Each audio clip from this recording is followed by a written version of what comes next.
Hello दोस्तों, स्वागत है आप सभी का अपने चैनल साहित्य ज्ञान धारा में। तो जितने भी लोग नए हैं प्लीज़ चैनल को सब्सक्राइब कीजिएगा, शेयर कीजिएगा और लाइक कीजिएगा। अगर आप लोगों को वीडियो पसंद आए, आप लोगों को ये क्लास अच्छी लगे तो प्लीज़ जो है सपोर्ट कीजिएगा। तो आज हम लोग पढ़ेंगे शब्द शक्ति के बारे में। आज हम लोग क्या पढ़ेंगे? तो शब्द शक्ति के बारे में पढ़ेंगे। शब्द का अर्थ बोध कराने वाली शक्ति को शब्द शक्ति कहते हैं। शब्द शक्ति शब्द के अर्थ का बोध कराने का व्यापार है। दूसरे शब्दों में जिस शक्ति द्वारा शब्द का अर्थ बोध होता है उसे शब्द शक्ति कहते हैं। अब देखते हैं, पंडित विश्वनाथ ने शक्ति शब्द का प्रयोग किया है तो मम्मट ने व्यापार शब्द का। शब्द तीन प्रकार के होते हैं। कौन कौन से? वाचक शब्द, लक्षक शब्द और व्यंजक शब्द। शब्द शक्ति के प्रकार। अब देखते हैं शब्द शक्ति के प्रकार के बारे में। वाच्यार्थ पर आधारित शब्द शक्ति अभिधा कहलाती है। लक्ष्यार्थ पर आधारित शब्द शक्ति लक्षणा कहलाती है तथा व्यंग्यार्थ पर आधारित शब्द शक्ति व्यंजना कहलाती है। शब्द और अर्थ के अनुसार ही अभिधा, लक्षणा और व्यंजना ये तीन शब्द शक्तियाँ होती हैं। कुमारिल भट्ट ने तात्पर्य नामक एक चौथी शब्द शक्ति भी मानी है।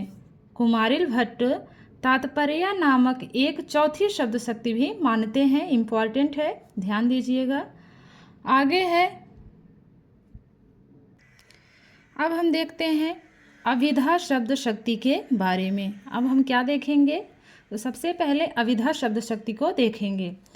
शब्द को सुनते ही अथवा पढ़ते ही श्रोता या पाठक उसके सबसे सरल प्रचलित अर्थ को बिना अवरोध के ग्रहण करता है तो उसे अभिधा शब्द शक्ति कहते हैं। मम्मट ने इसे प्रथमा एवं अग्रिमा शक्ति भी कहा है। मम्मट इसे प्रथमा एवं अग्रिमा शक्ति भी कहते हैं। किसको? तो अभिधा शब्द शक्ति को मम्मट प्रथमा एवं अग्रिमा शक्ति भी कहते हैं। अभिधा शब्द शक्ति के द्वारा मुख्यार्थ या वाच्यार्थ का बोध होता है।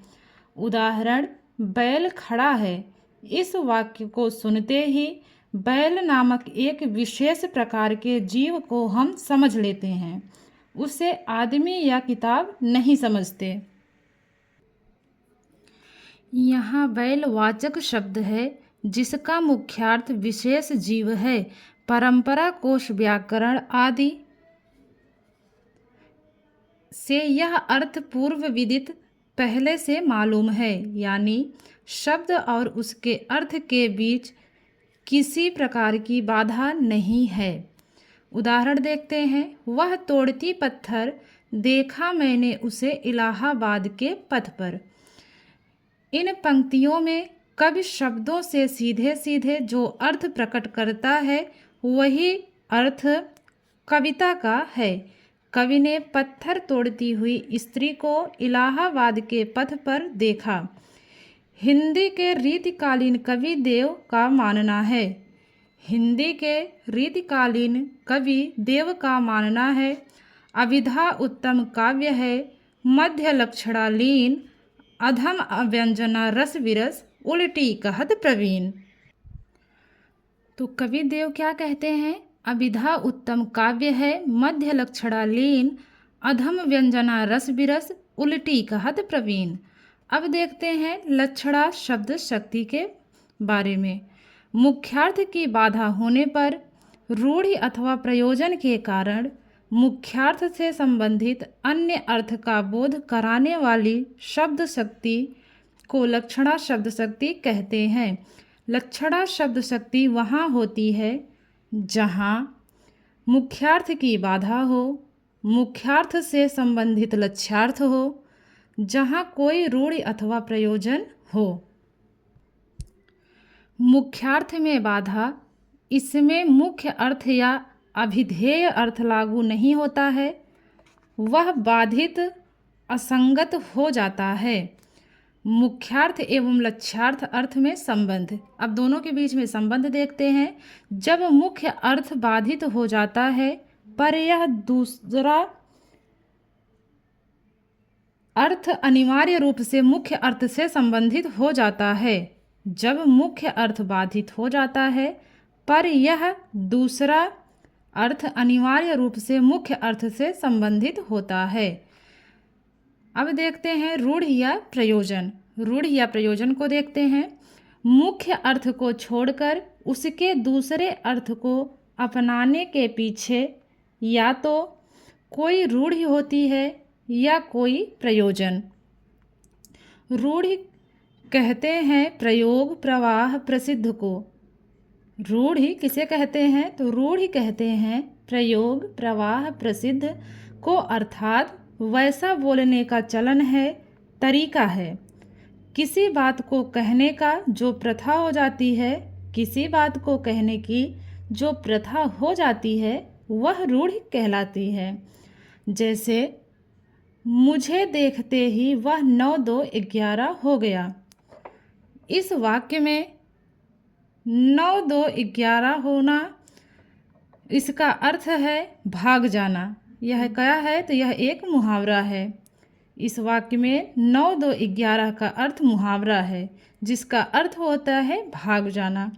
उदाहरण देखते हैं। सभी मुहावरे लोकोक्तियाँ, सभी मुहावरे और लोकोक्तियाँ क्या होती हैं? तो सभी मुहावरे और लोकोक्तियाँ लक्षणा शब्द शक्ति होती हैं। सभी मुहावरों एवं लोकोक्तियों में लक्षणा शब्द शक्ति के सहारे अर्थ ग्रहण किया जाता है। जैसे उसके लिए चुल्लू भर पानी में डूब मरने की बात। जैसे उसके लिए चुल्लू भर पानी में डूब मरने की बात। इस वाक्य में चुल्लू भर पानी में डूब मरना से हमें शब्दों का मुख्यार्थ अभीष्ट नहीं है। हम इनसे दूसरा अर्थ लेते हैं कि बड़ी लज्जा की बात है। तो चुल्लू भर पानी में तो कोई डूब के मरेगा नहीं, चुल्लू भर पानी में तो कोई नहीं मर सकता। तो इसका दूसरा अर्थ लज्जा से लिया गया है कि बहुत ही लज्जा की बात है। आगे है एक पद्यबद्ध उदाहरण लेते हैं। निराला की वह तोड़ती पत्थर कविता की अंतिम पंक्ति, देखा मुझे उस दृष्टि से जो मार खा रोई नहीं। देखा मुझे उस दृष्टि से जो मार खा रोई नहीं। दृष्टि मार नहीं खाती।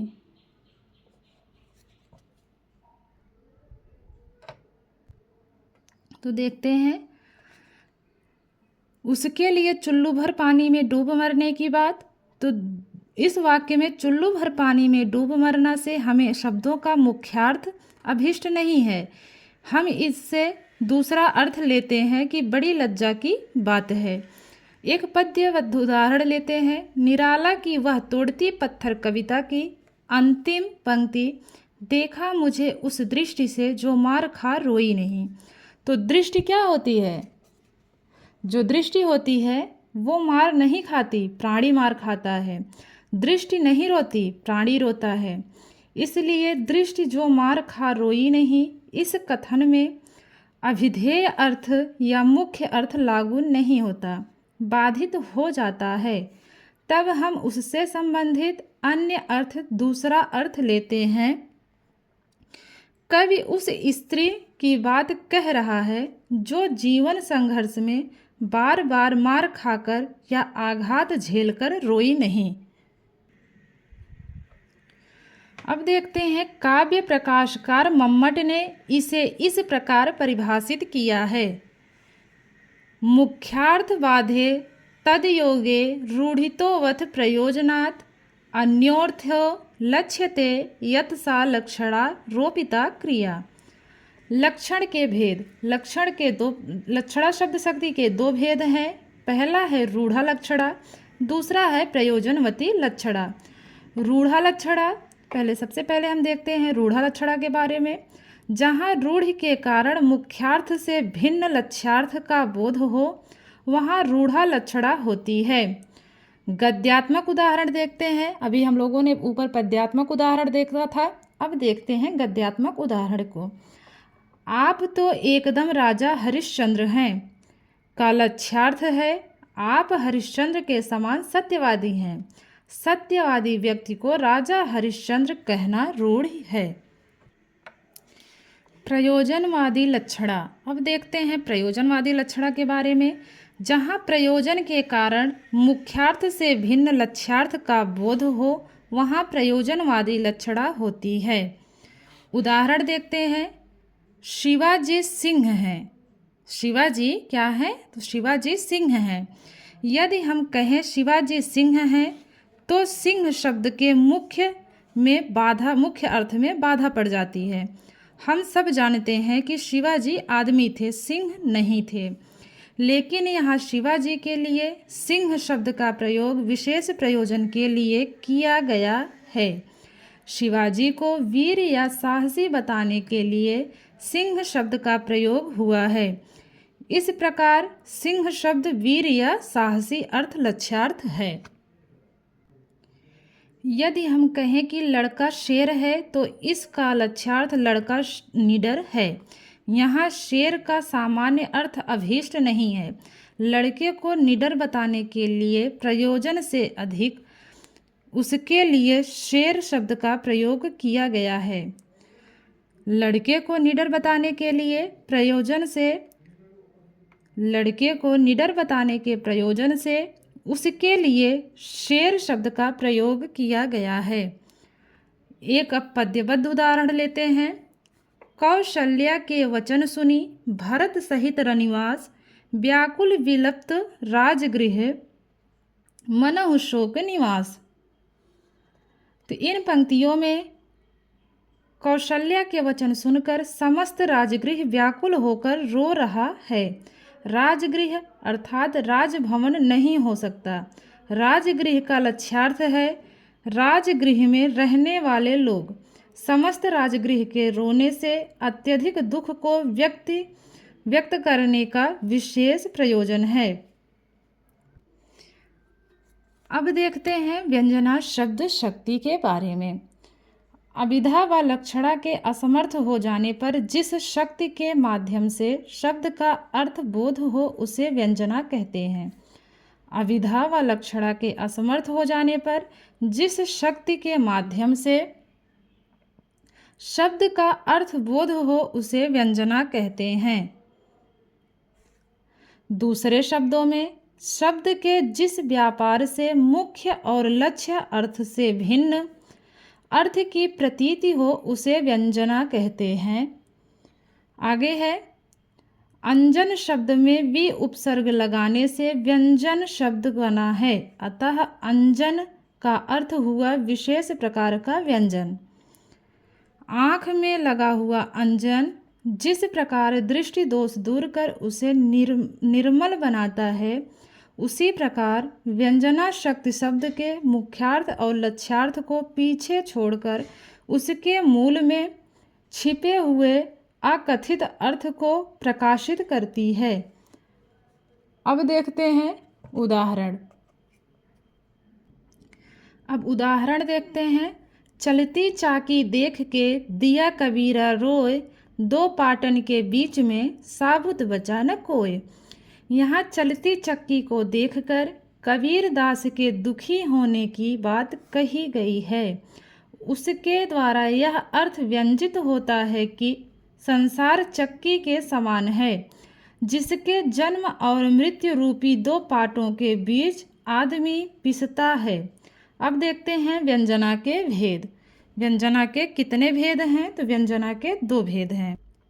व्यंजना के 2 भेद कौन कौन से हैं? पहला है शाब्दी व्यंजना और दूसरा है आर्थी व्यंजना।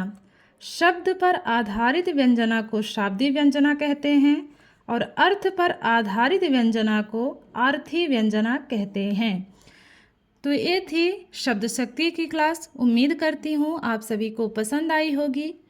अगर पसंद आई हो तो प्लीज़ लाइक कीजिएगा, सब्सक्राइब कीजिएगा और शेयर कीजिएगा और ज़्यादा से ज़्यादा लोगों तक ये वीडियो पहुंचाइएगा। तो आप सभी का धन्यवाद। आप सभी को राधे राधे, नमस्कार।